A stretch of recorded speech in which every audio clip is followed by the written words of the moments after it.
tous les soroïstes à Abidjan, allez vous inscrire sur les liens là, du GPS. Et puis je rentre à Abidjan bientôt. Le leader du GPS, Guillaume Kibaferi Soro, qui ne s'avoue pas encore une fois de plus vaincu jusqu'ici, et a décidé, en haute et intelligible voix, de faire son retour d'une manière très surprenante, encore une fois de plus, du côté de la Côte d'Ivoire. Aujourd'hui, c'est une situation très compliquée que le président du GPS, Guillaume Kibaferi Soro, ancien président de l'Assemblée nationale, premier ministre de Côte d'Ivoire, a donc déclaré de mettre aux yeux de tous les Ivoiriens et Ivoiriennes. La situation commence bel et bien à se compliquer aujourd'hui en Côte d'Ivoire.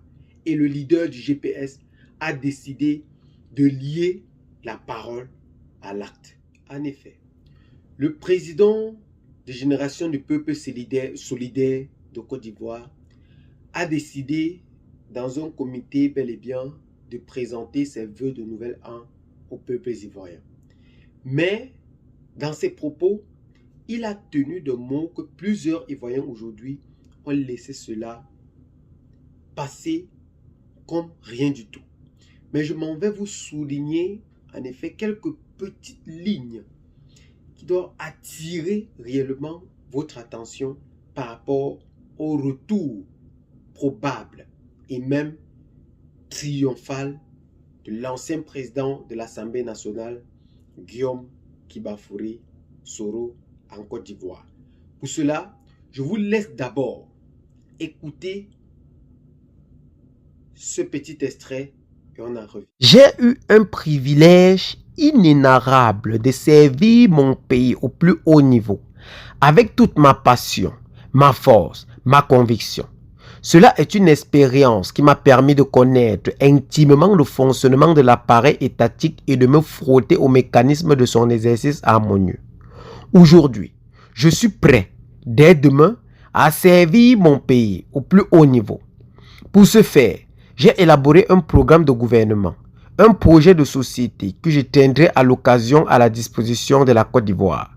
Et nous pourrons, dans un cadre aseptisé, en Côte d'Ivoire, exprimer, expliquer, vulgariser nos positions, notre philosophie, notre vision. Je voudrais qu'ensemble, nous nous donnions la main pour restaurer la dignité du citoyen ivoirien. Je suis un homme apaisé, sans rancœur. Je ne vais pas gouverner la Côte d'Ivoire par la crainte, mais par l'art de vaincre par la conviction, par ma capacité à convaincre le citoyen.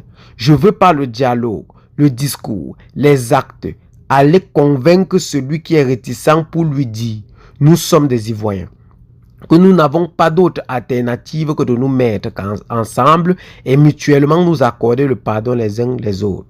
Je m'adresse à vous pour vous inviter au plus grand cadeau que nous pouvons offrir aux Ivoiriens, le rassemblement, la réconciliation.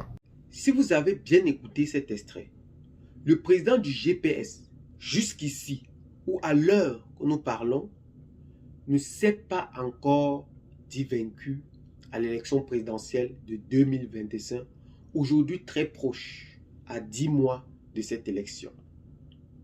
Il dit en haute et intelligible voix qu'il sera candidat.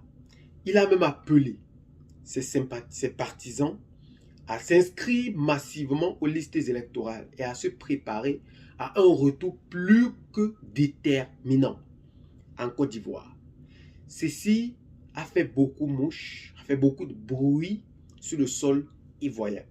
Mais le président du GPS a dit, malgré cette condamnation, qu'il qualifie, selon lui, de condamnation politique et non de condamnation juridique, pour l'empêcher de frotter réellement la main du président Alassane Dramane Ouattara en Côte d'Ivoire à ses courses à l'élection présidentielle.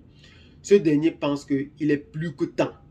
Cet exil qu'il a vécu, ce moment qu'il a partagé en dehors du territoire ivoirien et aussi ce moment qu'il a travaillé durant 15 ans de service pour le président Alassane Dramane Ouattara témoigne la compréhension et la complexité même du système en place. Il a donc dit en haute et intelligible voix qu'il vise à briser cette chaîne qui vise à rassurer l'esprit de tous les Ivoiriens et Ivoiriennes pour un lendemain meilleur et dont la course aujourd'hui est plus que déterminante pour une réconciliation nationale.